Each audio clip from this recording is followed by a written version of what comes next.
Medical പ്രവേശനം അട്ടിമറിച്ചതിനെതിരെ SFI നടത്തിയ secretariat മാർച്ചിനു നേരെ പോലീസ് അതിക്രമം. മാർച്ചിനു നേരെ പോലീസ് ജലപീരങ്കിയും കണ്ണീർവാതകവും ഗ്രനേഡും പ്രയോഗിച്ചു. ലാത്തിചാർജിൽ എസ്എഫ്ഐ സംസ്ഥാന സെക്രട്ടറി വിജിൻ അടക്കം നിരവധി പ്രവർത്തകർക്ക് പരിക്കേറ്റു. ലാത്തിചാർജിൽ പ്രതിഷേധിച്ച് നാളെ സംസ്ഥാന വ്യാപകമായി എസ്എഫ്ഐ പടിപ്പ് മുടക്കും.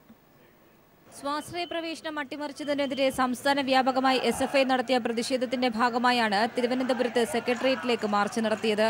മാർച്ചിന് നേരെ പോലീസ് ജലപീരങ്കിയും ഗ്രനേഡും പ്രയോഗിച്ചു.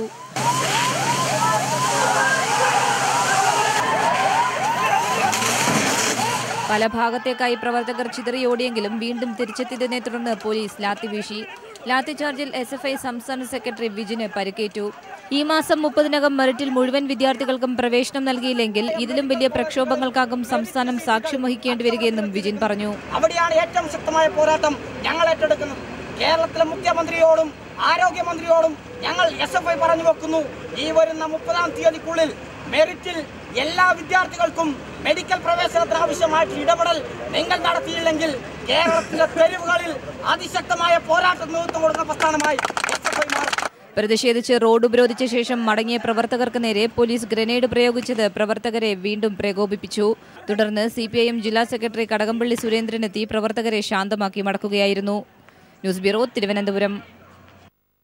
വെറ്ററിനറി സർവകലാശാല വിസിക്കെതിരെ പ്രതിപക്ഷ നേതാവ് വി.എസ്. അച്യുതാനന്ദൻ. വിസി ഡോക്ടർ അശോക് കുമാറിനെ പുറത്താക്കണമെന്ന് വി.എസ്. ആവശ്യപ്പെട്ടു. എടുക്കാച്ചർക്കായ വിസി എന്തിനു കടിച്ചു തൂങ്ങണമെന്ന് വി.എസ്. തൃശൂരിൽ പറഞ്ഞു. സർവകലാശാലയിലെ അധ്യാപകർക്ക് ഈ മനുഷ്യനെ വേണ്ട, ജീവനക്കാർക്ക് വേണ്ട, വിദ്യാർത്ഥികൾക്കാണെങ്കിൽ വേണ്ടേ വേണ്ട, സർക്കാരിന് വേണ്ട. സർക്കാർ നയങ്ങൾക്കെതിരെ ലേഖനമെഴുതിയതിന്റെ പേരിൽ ഇയാൾ ഇപ്പോൾ നടപടി നേരിടുകയാണല്ലോ. കോടതികൾ പോലും ഈ വിദ്വാനെ തള്ളിപ്പറഞ്ഞു. ഇങ്ങനെ ചുരുക്കത്തിൽ ആർക്കും വേണ്ടാത്ത ഒരു എടുക്കാച്ചരക്കിന്റെ അവസ്ഥയിലാണ് മേപ്പടിയാൻ. പക്ഷേ തെറ്റു പറയരുതല്ലോ, സകല കെട്ട കേസുകൾക്കും കുടപിടിക്കുന്ന നമ്മുടെ മുഖ്യമന്ത്രി ഇയാൾക്ക് കൂട്ടാണെന്നാണ് കേൾക്കുന്നത്. ചക്കിക്കൊത്ത ചങ്കരൻ എന്നല്ലാതെ എന്താണ് പറയേണ്ടത്? ഫേസ്ബുക്കിന്റെ ഡിജിറ്റൽ ഇന്ത്യ ക്യാമ്പയിൻ തട്ടിപ്പെന്ന റിപ്പോർട്ടുകൾ. ഡിജിറ്റൽ ഇന്ത്യ ക്യാമ്പയിനിലൂടെ നെറ്റ് ന്യൂട്രാലിറ്റി അട്ടിമറിക്കാൻ നീക്കമെന്ന് വിദഗ്ധർ അഭിപ്രായപ്പെടുന്നു. പ്രൊഫൈൽ പിക്ചർ മാറ്റുമ്പോൾ പിന്തുണ ലഭിക്കുന്നത് ഫേസ്ബുക്കിന്റെ internet.org-ക്കാണ്. പ്രധാനമന്ത്രി നരേന്ദ്രമോദിയുടെ സിലിക്കൺ വാലി സന്ദർശനത്തിന്റെ പ്രധാന നേട്ടമായി ആഘോഷിക്കപ്പെടുന്നത് ഡിജിറ്റൽ ഇന്ത്യ പദ്ധതിക്ക് ഫേസ്ബുക്ക് പിന്തുണ പ്രഖ്യാപിച്ചതാണ്. ഡിജിറ്റൽ ഇന്ത്യയുടെ പ്രചരണത്തിനായി ഫേസ്ബുക്ക് പ്രൊഫൈൽ പിക്ചർ ത്രിവർണത്തിലേക്ക് മാറ്റാനുള്ള പ്രത്യേക സംവിധാനവും ഉണ്ടാക്കി. സ്ഥാപകൻ മാർക്ക് സുക്കർബർഗ് തന്നെ ആദ്യം പ്രൊഫൈൽ ചിത്രം ത്രിവർണത്തിലേക്ക് മാറ്റി. പിന്നീട് പ്രധാനമന്ത്രി നരേന്ദ്രമോദി, BJP അധ്യക്ഷൻ അമിത്ഷാ, കേന്ദ്രമന്ത്രിമാർ തുടങ്ങിയവരെല്ലാം. ഫേസ്ബുക്ക് ഡിജിറ്റൽ ഇന്ത്യക്ക് നൽകുന്ന അകമഴിഞ്ഞ പിന്തുണയിൽ സംശയം തോന്നി ഇതിന്റെ പിന്നാമ്പുറം തേടിപ്പോയ സൈബർ വിദഗ്ധരാണ് സുക്കർബർഗിന്റെ തന്ത്രം പൊളിച്ചടുക്കിയത്. ഇന്റർനെറ്റ് പ്രൊഫൈൽ പിക്ചർ എന്ന് അവിടെ ഫേസ്ബുക്കാർ എഴുതിയ ഒരു കോഡിനത് പറയുമ്പോൾ അത് ഡെഫിനറ്റ് ആയിട്ട് ലിങ്ക് ചെയ്തിരിക്കുന്നതാണെന്നാണ് ഒരു പൊതുവെയുള്ളൊരിത്. അപ്പം എന്തായാലും ഇവർ ഈ ഡിജിറ്റൽ ഇന്ത്യ ക്യാമ്പയിനും ഫേസ്ബുക്കിന് ഇന്റർനെറ്റ് ബന്ധിപ്പിക്കുന്ന ഒരു ചെറിയ കണ്ണിയായിട്ട് വന്നത്. പ്രൊഫൈൽ പിക്ചർ മാറ്റുമ്പോഴുള്ള സോഴ്സ് കോഡ് പരിശോധിക്കുമ്പോൾ തെളിയുന്ന സ്റ്റൈൽ ക്ലാസ് internet.org-ന്റെ പേര്. പ്രൊഫൈൽ പിക്ചർ മാറ്റുമ്പോൾ പിന്തുണ ലഭിക്കുന്നത് നെറ്റ് ന്യൂട്രാലിറ്റി അട്ടിമറിക്കാൻ ഫേസ്ബുക്ക് തുടക്കമിട്ട internet.org അല്ലെങ്കിൽ ഫ്രീ ബേസിക്സിന്. പ്രൊഫൈൽ പിക്ചർ മാറ്റുമ്പോൾ ലഭിക്കുന്ന ഓരോ പിന്തുണയും മെസ്സേജ് രൂപത്തിലാക്കി സർക്കാരിനോ വേണ്ടി വന്നാൽ കോടതിയിലോ സമർപ്പിക്കുക ലക്ഷ്യം. ഇന്റർനെറ്റ് നിഷ്പക്ഷത ഇല്ലാതാക്കാൻ ശ്രമിക്കുന്ന ഇത്തരം സംരംഭങ്ങൾക്കെതിരെ പ്രതിഷേധമുയരുമ്പോൾ ഒരു ഭാഗത്ത് വൻ ജനപിന്തുണയുണ്ടെന്ന് സാക്ഷ്യപ്പെടുത്താനാണ് ഫേസ്ബുക്കിന്റെ ശ്രമങ്ങൾ. രാജ്യത്തിന്റെ വികസനത്തിനുതകുന്ന ഡിജിറ്റൽ ഇന്ത്യക്ക് തന്നാലാകുന്ന പിന്തുണ എന്ന രീതിയിലാണ് ഓരോ ഇന്ത്യക്കാരനും ഫേസ്ബുക്ക് പ്രൊഫൈൽ പിക്ചർ ത്രിവർണത്തിലേക്ക് മാറ്റുന്നത്. എന്നാൽ പരോക്ഷമായി പിന്തുണ നൽകുന്നതാകട്ടെ ഇന്റർനെറ്റ് നിഷ്പക്ഷതയ്ക്ക് കൂച്ചുവിലങ്ങിടാനുള്ള മാർക്ക് സുക്കർബർഗിന്റെ പദ്ധതികൾക്കാണ്. M Santhosh, news bureau, Delhi. ഇന്ത്യയുടെ ആദ്യ ബഹിരാകാശ ദൂരദർശിനിയായ ആസ്ട്രോസാറ്റിന്റെ വിക്ഷേപണം വിജയകരം. സോവിയറ്റ് റഷ്യയ്ക്കും ജപ്പാനും അമേരിക്കയ്ക്കും ശേഷം ബഹിരാകാശ ദൂരദർശിനി സ്വന്തമായി വിക്ഷേപിച്ച രാജ്യമായി മാറി ഇന്ത്യ. ആസ്ട്രോസാറ്റിനൊപ്പം അമേരിക്ക അടക്കമുള്ള വിദേശ രാജ്യങ്ങളുടെ 6 ഉപഗ്രഹങ്ങളും ശ്രീഹരിക്കോട്ടയിൽ നിന്ന് വിക്ഷേപിച്ചു.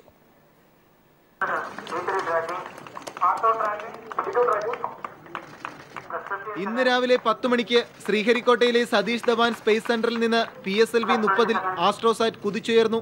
22 മിനിറ്റും 33 സെക്കൻഡിനും ശേഷം ഭൂമിയുടെ 650 കിലോമീറ്റർ അകലെയുള്ള ഭ്രമണപഥത്തിൽ ആസ്ട്രോസാറ്റ് അവരോധിക്കപ്പെട്ടു. ജ്യോതിശാസ്ത്ര പഠനങ്ങൾക്കും സൗരയൂഥ നിരീക്ഷണത്തിനുമാണ് ആസ്ട്രോസാറ്റ് ഉപയോഗിക്കുക. പ്രപഞ്ച ഉൽപ്പത്തിക്ക് നിദാനമായ കാരണങ്ങളെക്കുറിച്ചുള്ള ഇന്ത്യൻ പഠനങ്ങൾക്ക് ആസ്ട്രോസാറ്റ് അതിവേഗം നൽകും. ലോകത്തിലെ ഏറ്റവും പ്രശസ്ത ബഹിരാകാശ ദൂരദർശിനിയായ ഹബിൾ ടെലിസ്കോപ്പിൽ പോലും ഇല്ലാത്ത സംവിധാനങ്ങൾ ആസ്ട്രോസാറ്റിൽ സജ്ജീകരിച്ചിട്ടുണ്ട്. അൾട്രാവയലറ്റ് മുതൽ എക്സ്റേ വരെയുള്ള തരംഗ ദൈർഘ്യങ്ങളെയും വൈദ്യുത കാന്തിക തരംഗങ്ങൾ പുറപ്പെടുവിക്കുന്ന പ്രാപഞ്ചിക വസ്തുക്കളെയും കണ്ടെത്താൻ ആസ്ട്രോസാറ്റിന് കഴിയും. ന്യൂട്രോൺ നക്ഷത്രങ്ങൾ, പൾസാറുകൾ, തമോഗർത്തങ്ങൾ തുടങ്ങിയവ ആസ്ട്രോസാറ്റ് ഒരേ സമയം നിരീക്ഷിക്കും. നാസ അവസാനമായി വിക്ഷേപിച്ച ദൂരദർശിനിയിലാണ് ഇതുവരെ ഏറ്റവും ആധുനിക സംവിധാനങ്ങൾ ഉണ്ടായിരുന്നതെങ്കിൽ ആസ്ട്രോസാറ്റ് ഭ്രമണപഥത്തിലെത്തിയതോടെ അത് മാറി. അത്യാധുനിക സംവിധാനങ്ങളോടെ ഇപ്പോൾ ബഹിരാകാശത്തുള്ളത് ഇന്ത്യൻ ദൂരദർശിനിയാണ്. Indian institute of science, Raman research institute അടക്കമുള്ള ഗവേഷണ സ്ഥാപനങ്ങളാണ് ഇവ നിർമ്മിച്ചത്. 178 കോടിയായിരുന്നു നിർമ്മാണ ചെലവ്. നാളെ മുതൽ ആസ്ട്രോസാറ്റിൽ നിന്ന് വിവരങ്ങൾ ലഭ്യമായി തുടങ്ങും. News bureau, Delhi. തട്ടിപ്പുമായി വീണ്ടും ഉതുപ്പ് വർഗീസ്. ഒളിവിൽ കഴിയുന്ന കാലത്തും ഉതുപ്പ് വർഗീസിന്റെ റിക്രൂട്ട്മെന്റ് തട്ടിപ്പ് നടന്നു. കുവൈറ്റിലെ 3500ഓളം നഴ്സിംഗ് ഒഴിവുകളിലേക്ക് നിയമനം നടത്താൻ ഉതുപ്പിന്റെ ശ്രമം ഉണ്ടായി. 1500 ഉദ്യോഗാർത്ഥികളെ സന്ദർശക വിസയിൽ എത്തിച്ച് അഭിമുഖം നടത്തി. വിവരങ്ങളുമായി ജമാൽ ചേരുകയാണ്. ജമാൽ, ഒളിവിൽ കഴിഞ്ഞിരുന്നപ്പോഴും ഉതുപ്പ് വർഗീസ് തട്ടിപ്പ് നടത്തിയതായാണ് ഇപ്പോൾ അറിയാൻ കഴിയുന്നത്. ഇതിനു പിന്നിൽ മുഖ്യമന്ത്രി ഉൾപ്പെടെയുള്ളവരുടെ ഒരു വൻ നിരയുടെ ഒരു സപ്പോർട്ട് അതുതന്നെയാണോ ഇതിനു പിന്നിൽ എന്ന് കരുതാനാകുമോ? തീർച്ചയായും നഴ്സ് റിക്രൂട്ട്മെന്റ് തട്ടിപ്പിന് പുതിയ വഴികൾ കണ്ടെത്തുകയാണ് ഉതുപ്പ് വർഗീസ്. ഇപ്പോൾ നഴ്സ് റിക്രൂട്ട്മെന്റിന് ഇന്ത്യയിൽ കർശന നിയന്ത്രണം കൊണ്ടുവന്നപ്പോൾ നഴ്സ് റിക്രൂട്ട്മെന്റ് ദുബായിലേക്ക് മാറ്റിയിരിക്കുകയാണ് ഉതുപ്പ് വർഗീസ് ഇപ്പോൾ ചെയ്തിരിക്കുന്നത്. ദുബായിലെ അൽബം ടൂറിസ്റ്റ് വില്ലേജിലായിരുന്നു ഉദ്യോഗാർത്ഥികളുടെ ഇന്റർവ്യൂ. ഇന്ത്യയിലെ അന്വേഷണ ഏജൻസികൾ അന്വേഷിക്കുന്ന ഉതുപ്പ് വർഗീസ് തന്നെയാണ് ഇന്റർവ്യൂവിന് നേരിട്ട് നേതൃത്വം നൽകിയത്. കുവൈത്ത് ആരോഗ്യ മന്ത്രാലയത്തിലെ 3500 നഴ്സിംഗ് ഒഴിവുകളിലേക്കാണ് ഇന്റർവ്യൂ നടക്കുന്നത്. ഏതാനും ദിവസങ്ങളിലായി നടക്കുന്ന ഇന്റർവ്യൂവിന്റെ ആദ്യ ദിവസമായിരുന്നു ഇന്ന് 100 കണക്കിന് പേർ ദുബായ് അൽബൂം ടൂറിസ്റ്റ് വില്ലേജിലെത്തി ഇന്റർവ്യൂവിൽ പങ്കെടുത്തു. UAE നിന്നുള്ളവരെ കൂടാതെ ഇന്ത്യയിൽ നിന്നും മറ്റ് ഗൾഫ് രാജ്യങ്ങളിൽ നിന്നും നിരവധി ഉദ്യോഗാർത്ഥികൾ ഇന്റർവ്യൂവിനായി എത്തിയിരുന്നു. 300 കോടി രൂപയുടെ നഴ്സ് റിക്രൂട്ട്മെന്റ് കേസിൽ CBI അന്വേഷിക്കുന്ന കേസിലെ പ്രധാന പ്രതിയാണ് ഉതുപ്പ് വർഗീസ്. ഇയാൾക്കായി CBI ഇന്റർപോളിന്റെ സഹായം ആവശ്യപ്പെട്ടിരുന്നു. ഇയാളെ കണ്ടെത്താനായി കുവൈത്ത് ആരോഗ്യ മന്ത്രാലയത്തിലേക്ക് നടത്തുന്ന നഴ്സിംഗ് റിക്രൂട്ട്മെന്റിന്റെ പേരിലാണ് ഉതുപ്പ് വർഗീസ് 300 കോടി രൂപ തട്ടിയെടുത്തത്. ഉതുപ്പ് വർഗീസിന്റെ സ്ഥാപനമായ അൽ സറാഫയുടെ പേരിൽ തന്നെയാണ് ദുബായിലും ഇന്റർവ്യൂ സംഘടിപ്പിച്ചതെന്നാണ് നമുക്ക് അറിയാൻ കഴിഞ്ഞിട്ടുള്ളത്. ഏതായാലും 100 കണക്കിന് പേർ ആദ്യ ദിവസം തന്നെ ഇന്റർവ്യൂവിനെത്തി. ഉതുപ്പ് വർഗീസ് തന്നെയാണ് ഇവിടെ ഇന്റർവ്യൂവിന് നേരിട്ട് നേതൃത്വം നൽകിയത്. ജമാലാണ് വിവരങ്ങൾ നൽകിയത്. മറ്റു വാർത്തയിലേക്ക്. Malayalam communications limited chairman Mammootty ദുബായിലെ കൈരളി TVയുടെ മിഡിൽ ഈസ്റ്റ് ആസ്ഥാനം സന്ദർശിച്ചു. Malayalam communications limited director John ബ്രിട്ടാസും അദ്ദേഹത്തോടൊപ്പം ഉണ്ടായിരുന്നു. ബഹ്റൈനിൽ നടന്ന പട്ടുറുമാൽ ഹൽബിലെ പാട്ട് മെഗാ ഷോ കഴിഞ്ഞാണ് അദ്ദേഹം ദുബായിലെത്തിയത്. മലയാളം കമ്മ്യൂണിക്കേഷൻസ് ലിമിറ്റഡിന്റെ മിഡിൽ ഈസ്റ്റ് ആസ്ഥാനമായ ദുബായ് ജുമേറ ലൈക് ടവേഴ്സിലെ ഓഫീസിലാണ് ചെയർമാൻ മമ്മൂട്ടി എത്തിയത്. മമ്മൂട്ടിക്കും Malayalam communications limited managing director John ബ്രിട്ടാസിനും ഓഫീസിൽ ഊഷ്മളമായ സ്വീകരണം നൽകി. ഓഫീസിലെ ജീവനക്കാരുമായി ചെയർമാൻ ആശയവിനിമയം നടത്തി. മലയാളം കമ്മ്യൂണിക്കേഷൻസിന് കീഴിലുള്ള ചാനലുകളുടെ ഗൾഫ് പ്രവർത്തനങ്ങളെക്കുറിച്ച് ചെയർമാൻ മമ്മൂട്ടിയും MD ജോൺ ബ്രിട്ടാസും അവലോകനം നടത്തി. കൈരളി അറബിയുടെ പ്രവർത്തനങ്ങളിൽ മമ്മൂട്ടി സംതൃപ്തി പ്രകടിപ്പിച്ചു. Kairali TV middle east news and programme director EM Ashraf, middle east marketing general manager S Ramesh തുടങ്ങിയവർ സംബന്ധിച്ചു. News bureau, Dubai. തോട്ടം തൊഴിലാളികളുടെ മിനിമം കൂലി 500 രൂപയാക്കണമെന്നാവശ്യപ്പെട്ട് മേഖലയിലെ ട്രേഡ് യൂണിയനുകൾ നടത്തുന്ന അനിശ്ചിതകാല സമരം പൂർണ്ണം. സംയുക്ത ട്രേഡ് യൂണിയനുകൾ സംസ്ഥാന വ്യാപകമായാണ് അനിശ്ചിതകാല പണിമുടക്ക് നടത്തുന്നത്. 97% തൊഴിലാളികളും സമരത്തിൽ പങ്കെടുത്തു. തോട്ടം മേഖലയിലെ വിവിധ പ്രശ്നങ്ങൾക്ക് പരിഹാരം ആവശ്യപ്പെട്ട് സംയുക്ത തൊഴിലാളി യൂണിയൻ പ്രഖ്യാപിച്ച പണിമുടക്കിന് വലിയ തൊഴിലാളി പിന്തുണയാണ് ലഭിച്ചത്. വയനാട്, ഇടുക്കി ജില്ലകളിൽ തോട്ടം മേഖലയെ ആകെ സ്തംഭിപ്പിച്ചാണ് പ്രതിഷേധം നടന്നത്. മൂന്നാറിൽ പെമ്പിളയൊരുമൈ സമരത്തിൽ നിന്ന് പ്രത്യക്ഷത്തിൽ വിട്ടുനിന്നെങ്കിലും 90% സ്ത്രീകളും പണിമുടക്കിൽ പങ്കെടുത്തു. അപ്പർ സൂര്യനെല്ലി, എളാക്കാട്, പണിയാർ തുടങ്ങിയ തോട്ടം മേഖലകളിൽ പ്രതിഷേധം അലയടിച്ചു. വയനാട് സ്റ്റേറ്റ് ലേബർ യൂണിയൻ നേതൃത്വത്തിൽ ചൂണ്ടയിൽ ദേശീയപാത ഉപരോധിച്ചുള്ള ശക്തമായ പ്രതിഷേധമാണ് സംഘടിപ്പിച്ചത്. ആയിരക്കണക്കിന് തൊഴിലാളികൾ പ്രക്ഷോഭ സമരത്തിൽ പങ്കെടുത്തു. CITU സംസ്ഥാന വൈസ് പ്രസിഡന്റ് TP രാമകൃഷ്ണൻ സമരം ഉദ്ഘാടനം ചെയ്തു.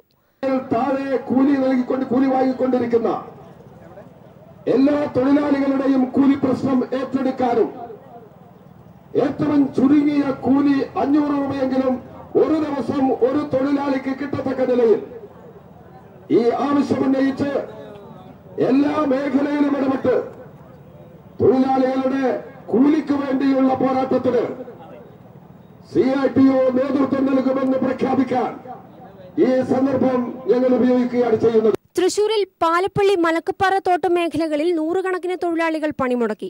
കോട്ടയത്ത് ചെറുപള്ളി CR&T റബ്ബർ എസ്റ്റേറ്റുകളിലും എറണാകുളത്ത് പ്ലാന്റേഷൻ കോർപ്പറേഷന്റെ കീഴിലുള്ള വെറ്റിലപ്പാറ എസ്റ്റേറ്റിലും തിരുവനന്തപുരത്ത് പുതുക്കാട് മെർക്കിസ്റ്റൺ റിവർ ഗ്രീൻ തുടങ്ങി 4 തോട്ടങ്ങളിലും തൊഴിലാളികൾ പണിമുടക്കി. കേരള ഫാമിംഗ് കോർപ്പറേഷനിലും കൊല്ലം RPLലും തൊഴിലാളികൾ പണിമുടക്കിൽ പങ്കുചേർന്നു. പാലക്കാട് നെല്ലിയാമ്പതിയിലും ചെറുതും വലുതുമായ നിരവധി തോട്ടങ്ങളിലും നൂറുകണക്കിന് തൊഴിലാളികളാണ് പണിമുടക്കി സമരത്തിൽ പങ്കുചേർന്നത്. News desk. തോട്ടം തൊഴിലാളികളുടെ സമരം അവസാനിപ്പിക്കാൻ സാധ്യമായതെല്ലാം ചെയ്യുമെന്ന് മുഖ്യമന്ത്രി ഉമ്മൻചാണ്ടി. നാളത്തെ ചർച്ചയെ സർക്കാർ വളരെ പ്രതീക്ഷയോടെയാണ് കാണുന്നതെന്നും ഉമ്മൻചാണ്ടി തൃശൂരിൽ പറഞ്ഞു. മുഖ്യമന്ത്രി ആണ് അവരുമായി ചർച്ച നടത്തിയത്. ക്യാബിനറ്റ് ഒരു സബ് കമ്മിറ്റിയെ തന്നെ അതിനുവേണ്ടി നിയോഗിച്ചിട്ടുണ്ട്. തോട്ടം മേഖലയുടെ കാര്യങ്ങളിൽ ഗവൺമെന്റ് വളരെ കൂടുതൽ പ്രാധാന്യമാണ് കൊടുക്കുന്നത്.